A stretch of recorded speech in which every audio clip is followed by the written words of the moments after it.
And at that point in time, we'll call a roll. And because we have two resolutions we got to vote on under the transportation agenda, so that'll take us a little while to get there. So without any opposition, I'm going to go forward with that. So we'll call a roll in a minute. How about a motion to approve the minutes of the August 26th meeting? Second. Can we vote on that without a quorum? Technically not.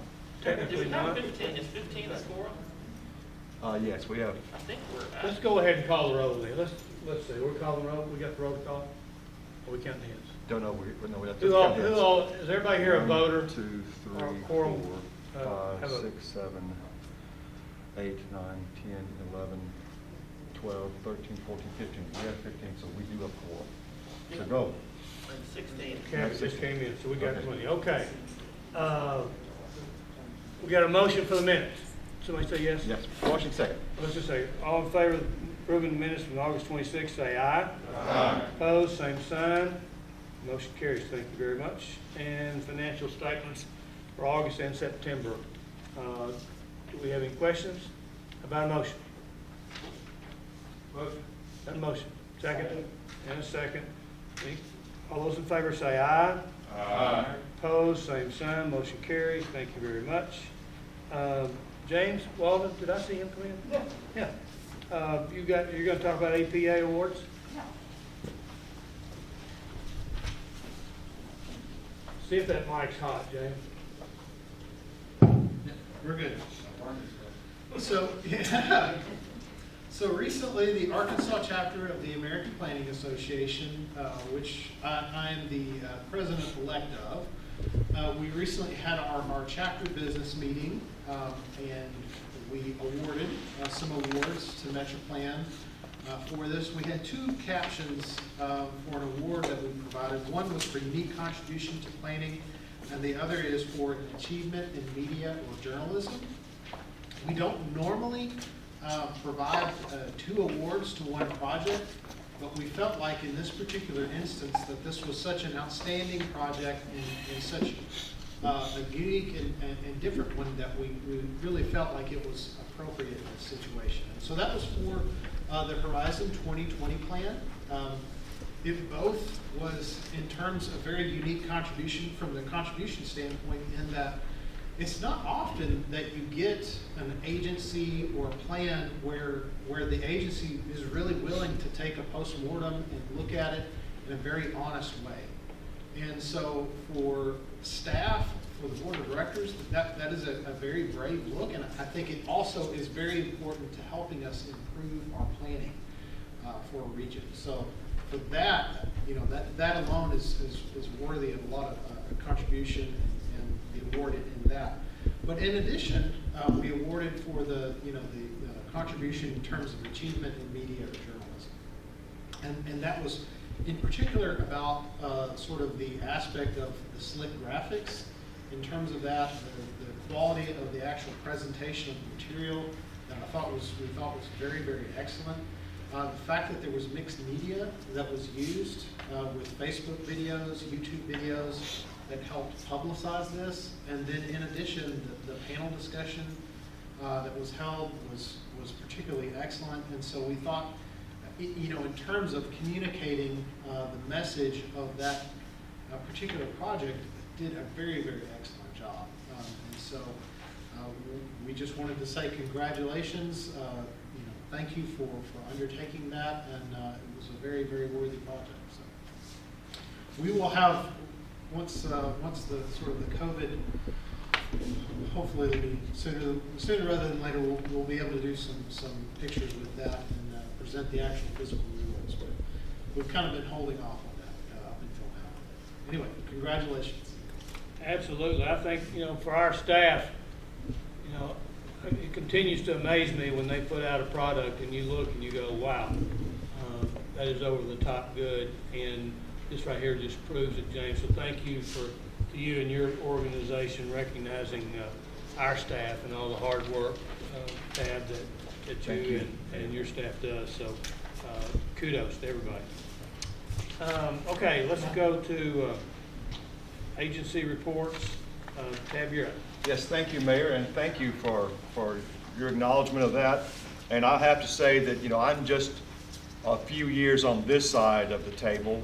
I was sitting a few years ago on that side of the table, so you really have to credit the staff and what they've done to these awards. So we appreciate their professionalism and their approach and integrity they take to doing their job the right way. So thank you, staff, for the work you've done. You can continue to, not always have done, but this recognition certainly is a chance for us to say thank you for the very professional job you do in planning and transportation for our region.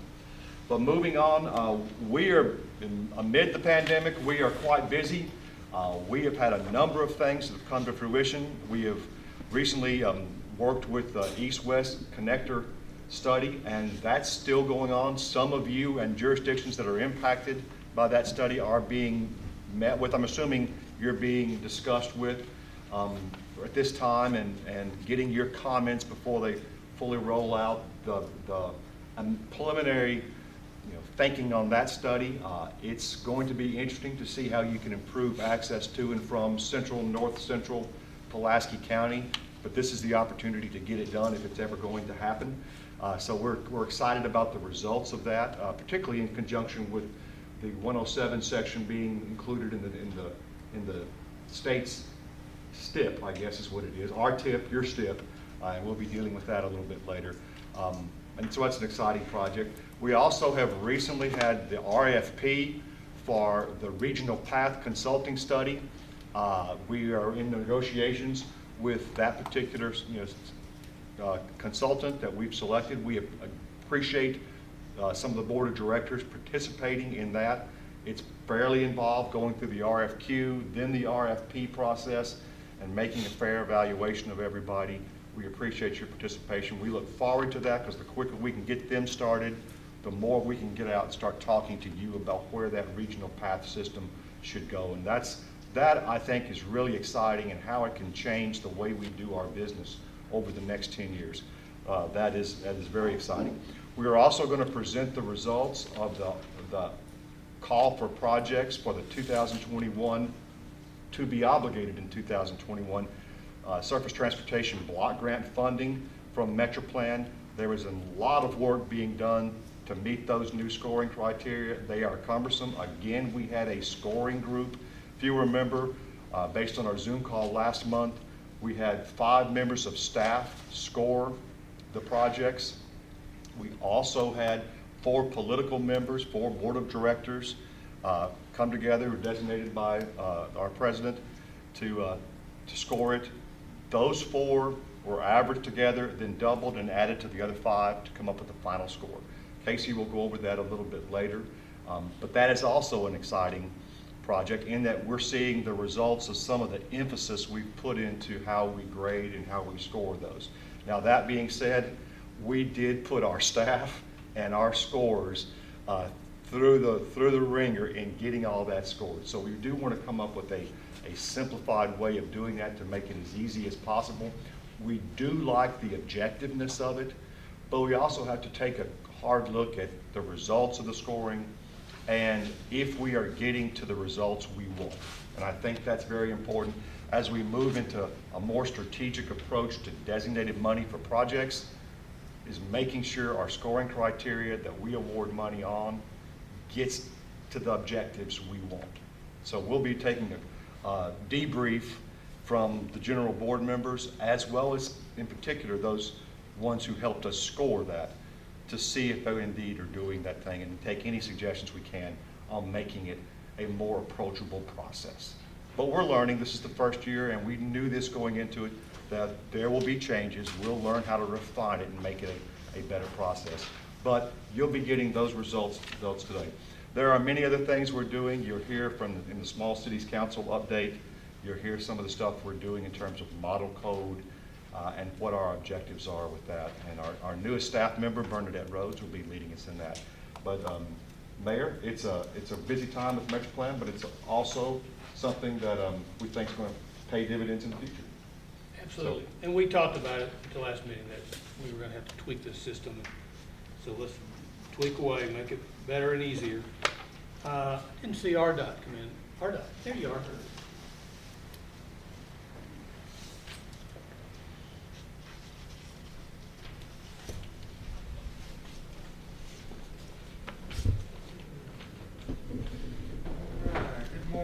Steve Frisbee, the Division Engineer for Transportation Planning and Policy with RDOT, and just give you a few updates. We didn't have any jobs advertised in our September letting, but we do have a letting coming up in November.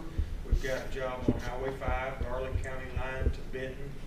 That's a project that we're going to be realigning, correcting some super elevation and curves. It's a safety improvement project here in Saline County. We've got another project, Highway 319 and 367.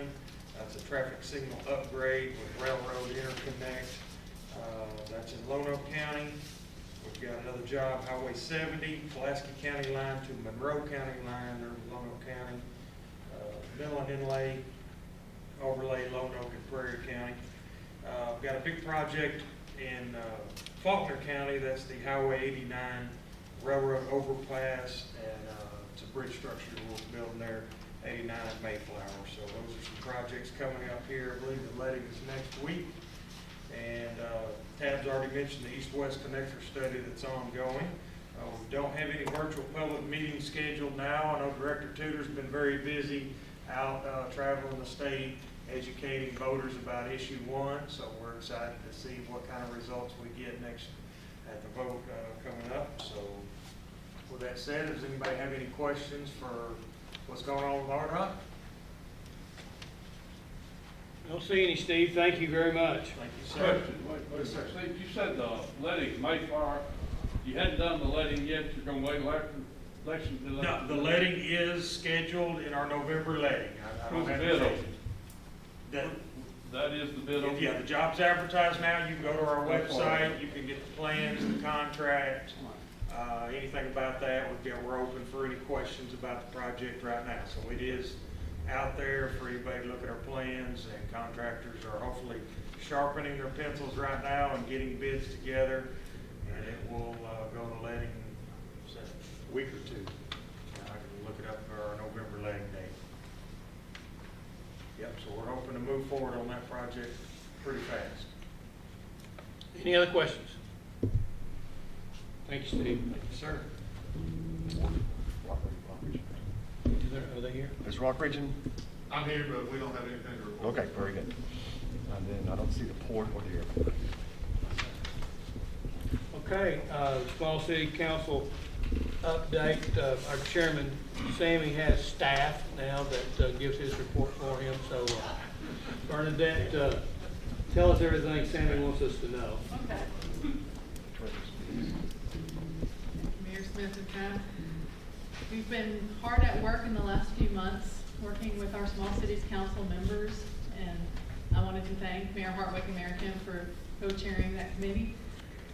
We are looking to create some model codes for, starting with our small cities, to help to implement their long-range comprehensive plans, master street plans, and also help create an implementation tool for the long-range metropolitan transportation plan that Metroplan publishes, looking forward several decades into the future.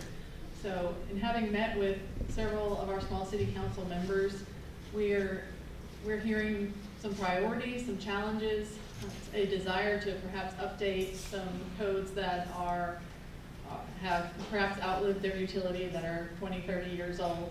And we're trying to learn from the best practices of zoning practice and subdivision practice from the last few decades. Things that we've learned that planners and communities can do better to create more connectivity, to create a higher quality of life, a more practical approach to uses, to development standards, and with an eye on making it very easy to navigate, easy to understand, easy to use. So I wanted to thank especially our cities that I've already had in-depth conversations with about this, Mayor Gastineau and Mayor Chamberlain. We've had hour-long conversations already, and I look forward to having more with other small city council members to really get into the nitty-gritty of what we're developing, test it out for any flaws, any concerns, because this is going to be a code. If it is to be adopted by small cities, it needs to work for them. And so we're really keeping an eye on that, keeping an eye on their priorities and values as we develop these codes. in case if you go to the timeline, you probably can't read this all, but we, first and foremost, we're discussing individual cities' priorities, values, and challenges. And that's gonna be an ongoing conversation as we put materials out there saying, could you review this? Could you see if this meets your values, is cohesive with your priorities? And we have now drafted a menu of zones and zone descriptions, and that will be presented to the Small Cities Council on November 18th. And we've also drafted definitions, trying to get very clear on when we say a certain type of use, what does that include, what does that mean? Then, right now in progress, our population of our use table, we're getting all the uses listed and then proposing what we would recommend be permitted or be perhaps a conditional use in each zone. And then that will really be tested with each of our communities and gone through in depth and say, does this make sense to you?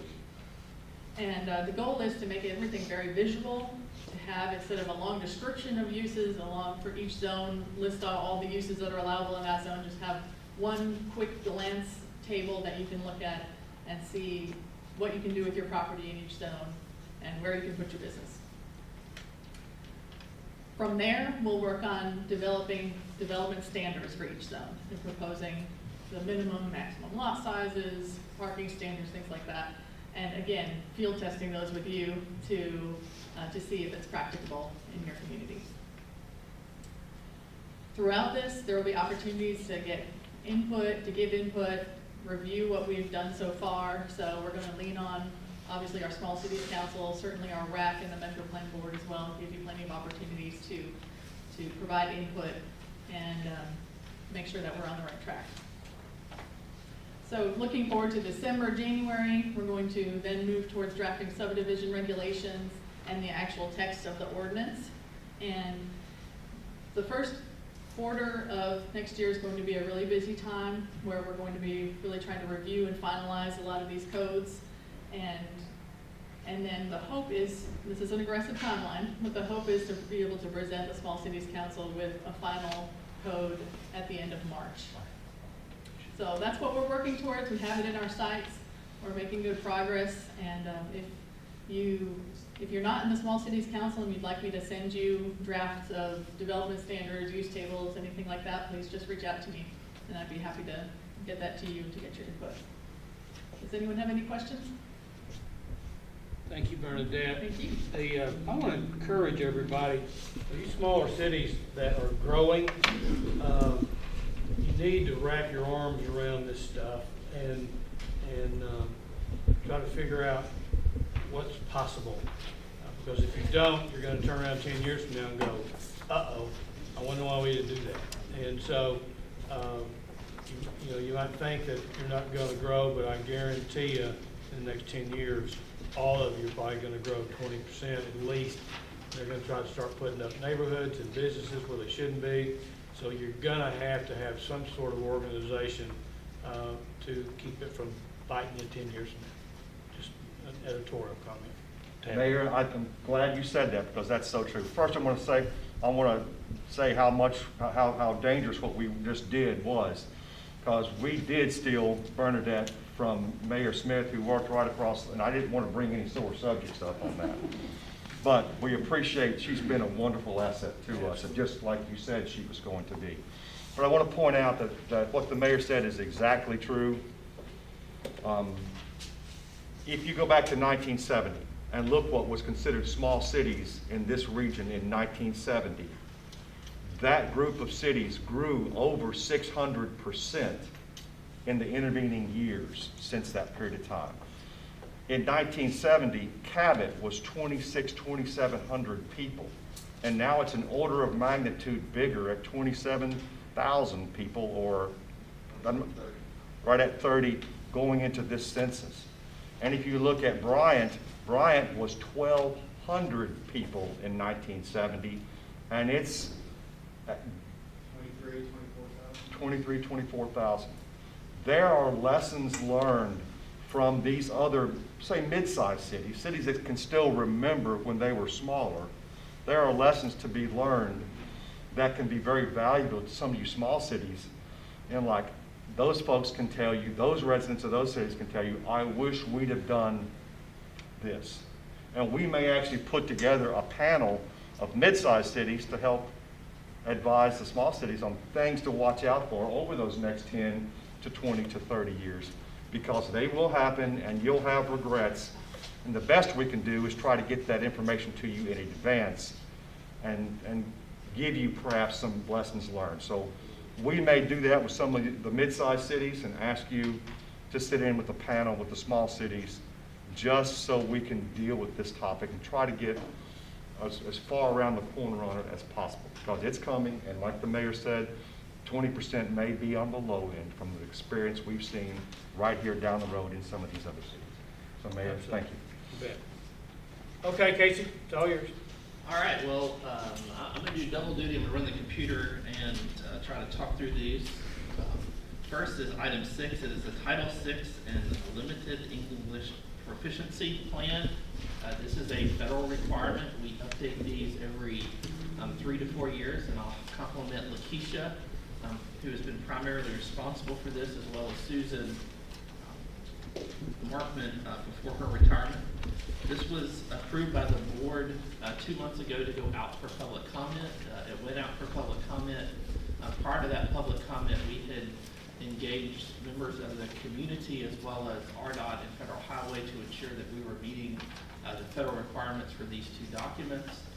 Through the public comment period, we did not receive any public comments.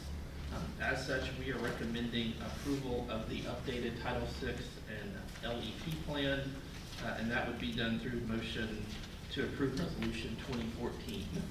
How about a motion? And a second? Can you give a second? Any discussion, questions? All in favor say aye. Aye. Opposed, same sign. Motion carries. Thank you. All right, Mayor, I will go to item 7.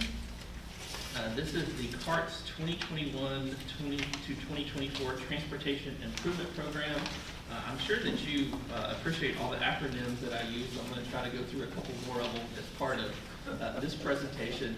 But this is an exciting document that is coming to you. It is the Transportation Improvement Program.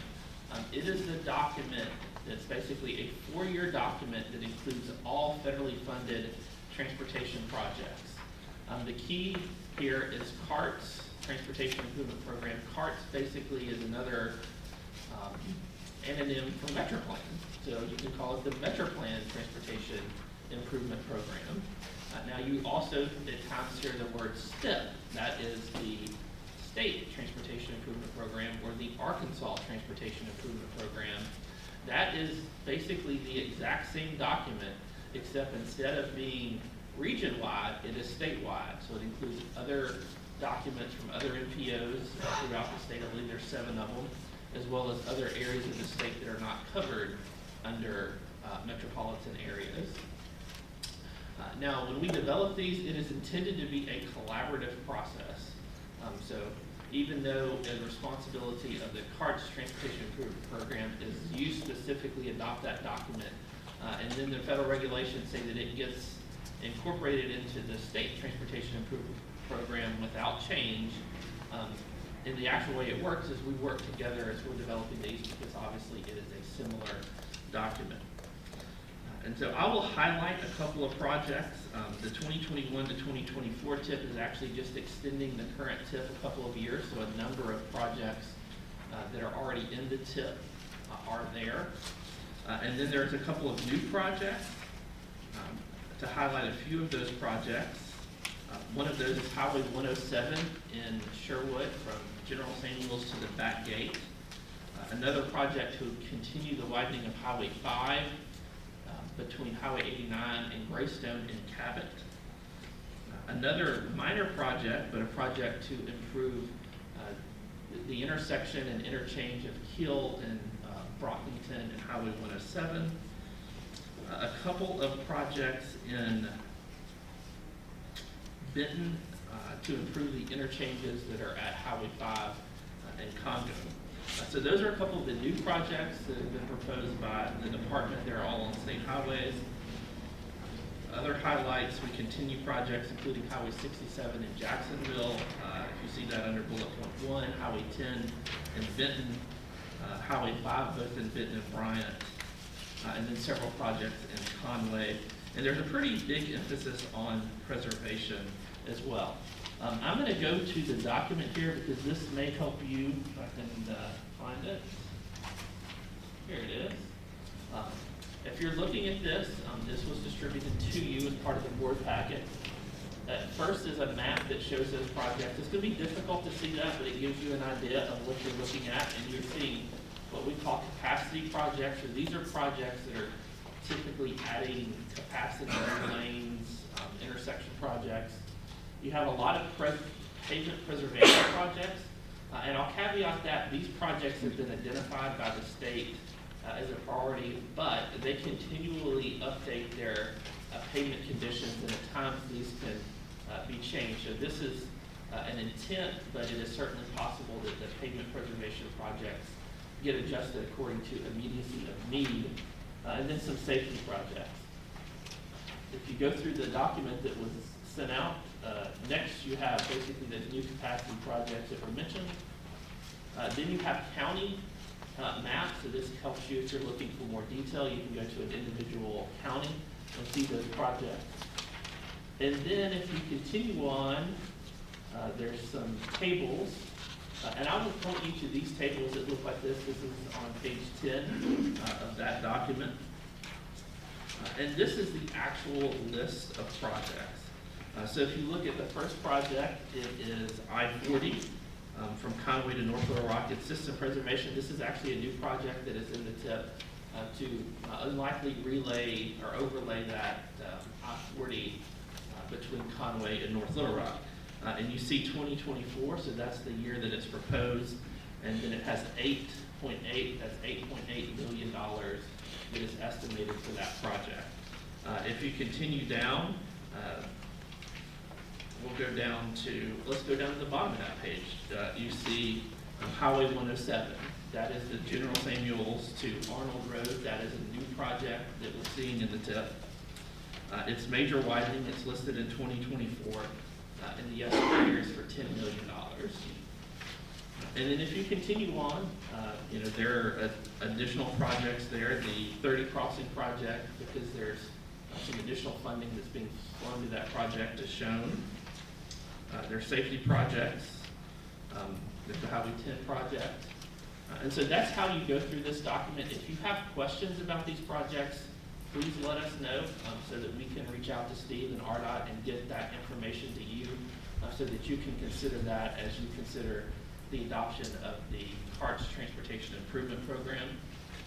If there's a project that you certainly like, then you can point that out, or if there's a project that you think should be added, there's no reason that you can't say that.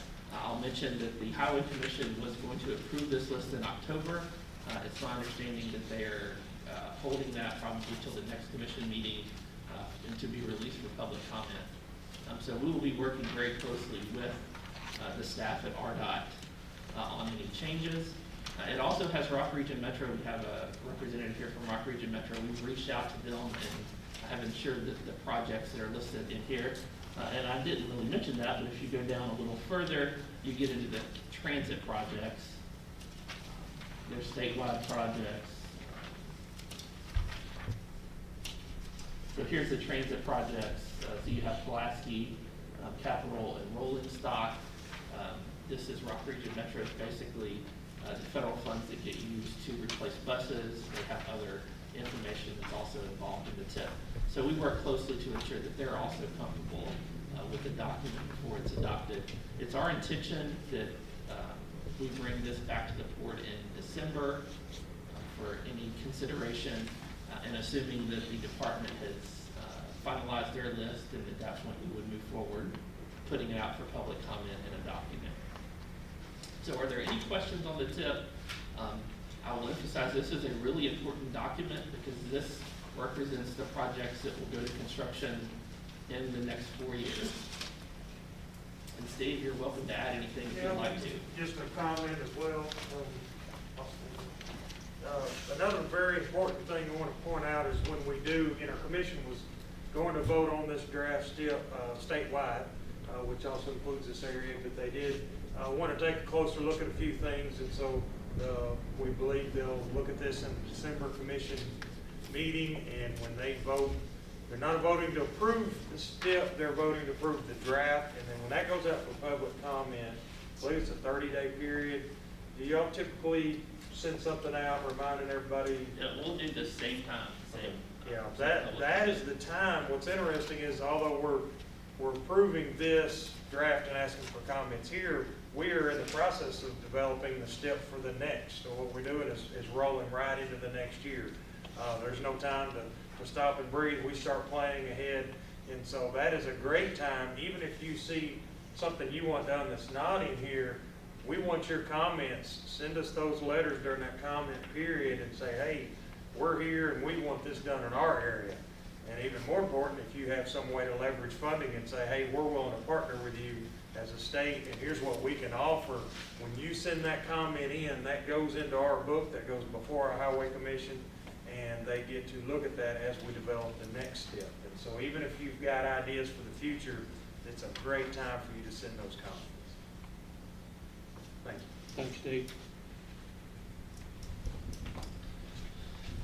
Okay, well, I will move on to item 8. Again, if you have questions, let us know, particularly on the projects, because we want to get those answers to you. I actually had a question this morning about one of the projects that I'll be reaching out to RDOT on. Also, as part of that, if you have other regionally significant projects, we're supposed to include those. And I'll mention a couple of previous regionally significant projects. Canis Road in Little Rock is an example, and the Bryant Parkway project are two regionally significant projects that were local funding. It just happens to be that in the time that they were listed initially as regionally significant projects to be completed by the locals, they have actually received partial funding from Metroplan in that intervening time. And so even though neither one of those projects are being covered 80%, I believe we've got $3 million into the, or $2 million, is it $2 million into the, $2 million, I'm looking into the Canis Bowman Road intersection, $1.5 million into the Bryant project, and then we'll actually discuss that one a little bit later today. So if you have regionally significant projects, list them, and you never know what can happen in the future. So let's look at item 8 next. This is the cart tip projects, and I'm going to swing back over to our agenda.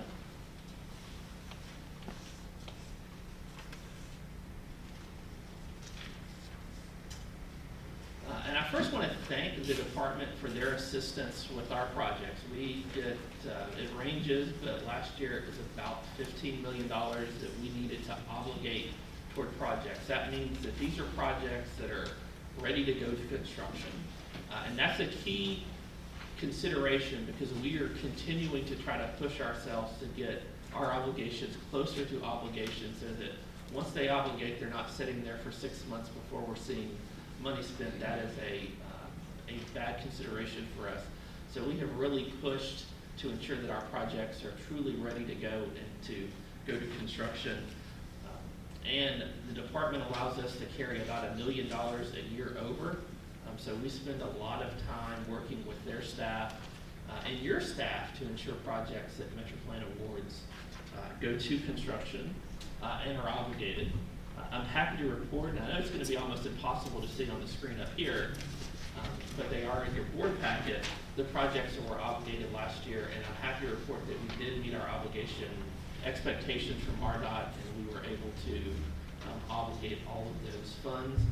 There are a couple projects that we did have to hold over because of some challenges with the environmental, and one other project we'll be working to ensure that those projects go this year. We had a little bit of flexibility, but not much flexibility. But again, I want to thank the department staff, your staff, for the assistance in that effort. Take a look at the list of projects. We will be sending letters to each of you indicating the obligation and what the next steps are, and make sure that those projects are moving appropriately to construction. So are there any questions on that before we go to item 9, which I'm sure you'll have some questions and thoughts on? All right, we're going to go to item 9. It was mentioned as part of Tab's report. the money that we just discussed in item 8, that is 2020. So that is money that Metroplan and the Metroplan board specifically has previously allocated to projects through different processes, but application processes, and expect those to go to construction. We are now looking at funding for 2021, and when I say 2021, that is federally fiscal year 2021, so that's between October 1st through September 30th of 2021, and those projects have to be obligated. We went through that detailed evaluation process, submitted applications. Our staff reviewed the technical scores, made a couple recommendations, provided those to the scores. The scores themselves also went through those and then added the appropriate bonus points and quality of place points to those projects. And then based upon that, I hope this is, again, going to be extremely difficult to see on the screen, but you do have a copy of it in front of you. I hope I have a copy. You have a handout copy. I do somewhere. It looks like this. Did you But get you one? can see it here. We received, I believe it was 17 projects. Jurisdictions, we originally had thought it would be a few more, but a couple dropped out after the initial intent letters, I think based upon competitiveness. Those are scored, you see those here. Score 1 is the actual average score of the 5 Metroplan board members that scored those, as well as the 4 Metroplan board members that scored those, and then averaged and multiplied by 2 as approved last. But you see those, the Southwest Trail in Slim County was the highest ranked project at 102 points. Theoretically, you can get up to about 130 points. Little Rock was next in terms of their track week. Greenways Fell project, the first roadway project was the Pulaski County intersection at Canis, Denny, and Stewart, a realignment. I'm not going to go through all of those. We can answer questions as we go through those. But in discussions with TAB as well as with members of that committee, we are making a recommendation for awards that you see on the right side of the page. And I want to emphasize what the recommendations were to fully fund projects. So that once a project was requested, that we would fully fund construction if it was believed that it was reasonable that that project could get to construction. So you see that on the first 4 projects, and you see those in green, meaning that the award is for what they requested. You see a couple projects in blue. The first one is the Austin Cabot Ward. It's a multi-use path that would connect through those cities. Looking at that project and some challenges with utilities and right-of-way, there was some concern about whether we could realistically get to construction in a year time frame. And so as the committee, they are recommending to fund those for engineering, and then next year you could come back and consider those for construction. Also on that project, that regional trails plan could have an impact. And so you see that. I mentioned the Bryant project. We mentioned earlier it's got $1.5 million from last year and $2.5 million that is recommended here, so that would bring the total to $4 million. I'll mention that we have typically capped as part of this previous application at $3 million. This would bring it to $4 million. And we've discussed that if any of these other projects fell through, that would be the project that could potentially receive those funds, which is an important consideration. We obviously don't hope that does not happen, but if you have a project down here and you don't move it on time, and we're going to lose that money, we would prefer to put it on one of the projects in Central Arkansas, and the Bryant project is an example of where that could move to. We have Maumelle. That's a really unique roundabout project to address some challenges after the interchange project went in, and how traffic flows between Country Club as well as Counts Massey. That also has some impact in North Little Rock. Sherwood's Power Line Trail, another project that we believe would be advantageous to do design on this year and look at construction in the next year. And then you see a couple projects that were dropped down for Worcester, for Denton, for Jacksonville. All of these are on what we call the Regional Arterial Network. Probably something that we need to look at, but they've been regionally identified previously because of their regionally significance. Interestingly, in that Worcester project, that's a project that we've been working with the city and the Department of Transportation on for a while.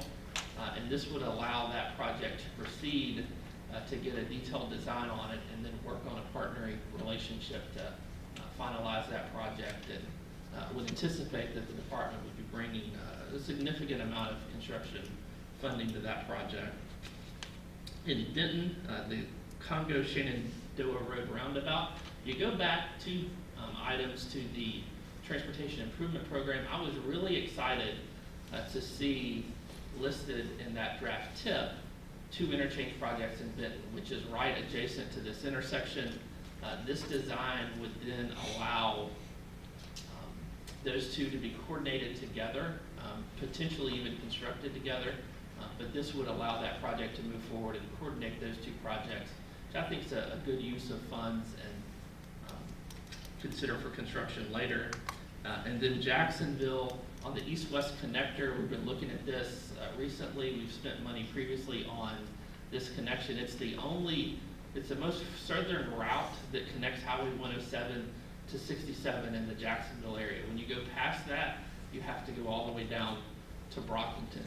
And so this road has a really sharp curve in it, and potentially realigning that curve can improve traffic flow in there and make that a better connection between those major facilities. Could eventually be part of the east-west connector. And I'll mention that did score a little bit lower. One of the things that we noted when we scored these projects is that project is purely a safety connectivity project. It's really not a congestion project. But the scoring has a significant amount of points that are attached specifically to congestion. It gets about 8,000 vehicles a day, so it's not no traffic, but there's no traffic signal, not a lot of intersections there. So that's one of the reasons for that recommendation. Tab, I'll let you add anything that you want to, since you talked to some of the members on that, and then we will answer questions. We would ask that you consider Resolution 2015, which basically is the resolution that would approve these projects for construction and engineering funding in 2021. Yes, thank you. I will point out that the Cabot project, the Main Street project, is going to be fully funded, or I think almost fully funded by this number. Originally, the Complete Streets standard non-path projects were supposed to be limited to 500,000. That's not what this complete sheets scoring sheet did not get out to the board before last meeting when we determined that we were going to agree with that. So it wasn't fair. The application didn't say it, so we said we were going to honor that one, the full extent of the request. So that's where we are on that. The 2 power line, actually the multi-use path in Cabot Ward Austin and Sherwood, we believe those to be outstanding projects. And if they are not a regionally significant path for this regional trail system, we think they're going to be tremendous feeders. This engineering award allows us time to arrange for the right-of-way, get the engineering done, but also see just exactly what those path consultants begin to start recommending. So it buys us a little more time to be more precise in how we do it. So we think both of those are important. If you go down below the Cabot project, starting with Benton River Street, Worcester, the Benton Shenandoah Roundabout, Sherwood, and Jacksonville, we had about $300,000 left and 5 projects in there that we could have put the money towards. There were, Mayor, a lot of issues on River Street as to whether we want to do a side path alone or how much we impact the very narrow, probably substandard road. And frankly, there's some political issues, and you build a nice side path and leave the road alone, that we wanted to massage that project again. We do recognize that that's a major connection between downtown Denton and the new River Bridge projects. We've got the go-ahead just recently, I understand. So that was one of the concerns. We did not put the money towards that. And then we do believe that the congestion related to the Worcester project, the opportunistic timing with the off-ramps and on-ramps at the Benton Congo that it made time to go there. And then the Jacksonville project, we're betting on a hunch that that's going to play a more major role in any future east-west connection. And that will be a better safety connection from 107 either down Main Street or to Redmond Road there, and that a better access from 107 back over to 67 and 167. So we played it there. The Sherwood Roundabout, this would be a good time to put it in because Maryland's being touched and widened there. It's just not under that much traffic stress right now. It's a good place for a roundabout. The four-way stops are the best location. We made a political decision, and that's what this is, no question. This is a political decision to fund those 3 of those 5. And we're subject to second guessing on any of that and all of this. So, Casey, anything else? We'll take questions. I think you covered it very sufficient, so thank you. Who's got questions? Please note on this list that being president of this group of renegades does not give you a leg up on anybody else. I hadn't seen anything on North Little Rock on this whole list. I want to thank the committee that I appointed to serve on this because that was a lot of hard work. It was. Appreciate you doing that and giving up your time to do that. So, how about a motion to accept Resolution 2015? So moved. Caleb, second? Second. Doug, second. Heard it, saw him nod. Any discussion? All in favor say aye. Aye. Opposed, same sign.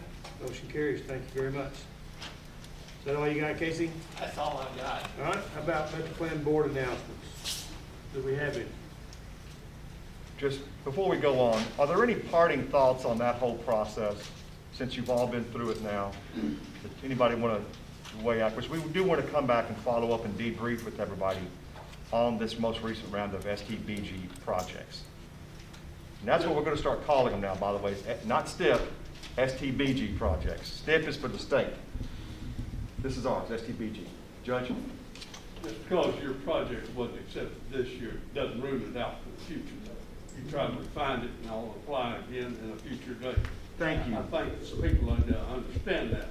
Yes. Because, And another thing we want to make sure, if you would like us to sit down with you and go over the scoring in more detail, the average scoring, we'll be happy to do that and give you points to perhaps encourage you to, change your project, manipulate it in some way that it scores better on whatever criteria that we're going to have when we go into this process next year. And we will probably start the process earlier next year after our debrief to give you more time to prepare, because the next round of projects would have to be obligated by September of 2022. So we want to get as early as possible to start on that as well. With that being said, we'll be happy to meet with you to discuss how we can make your project better to score higher on our criteria. Okay, good deal. Thank you for bringing that up, Judge. Metroplan board announcements. Census. Figures I hear on the census is that 3 cities in Faulkner County that were in the top 10, Greenbrier, Bologna, and Worcester. They need all the credit they can get. They stayed in the top 10 all year. And the word was in the state of Arkansas that I've heard, census came in at 99.9 of the expected. You don't get much better than that for the state of Arkansas. I hadn't seen anything about it, just telephone call, but it sounds like Arkansas did so much better than they did 10 years ago and others. I heard that too, and I went, I don't know. I hadn't seen anything about it. Actually, the census is reporting that nationwide with their input from people voluntarily. Yeah. The people going door to door, they're reporting 99.9 nationwide. Sure they did. Let's hope so, Judge, absolutely. Citizen communication, do we have any? Anyone here If present? anybody's watching, they could comment on our Facebook site. So Absolutely. So we're live on Facebook. I'm on Okay. Facebook. Say hello to Say hello to my Mark grandchildren. Zuckerberg, yeah. Okay, nothing else. Barry, I need to see you, please, after the meeting. How about a motion to adjourn? Got one and got two. All in favor, say aye. Aye. Opposed, same sign. Motion carries. Thank you all very much.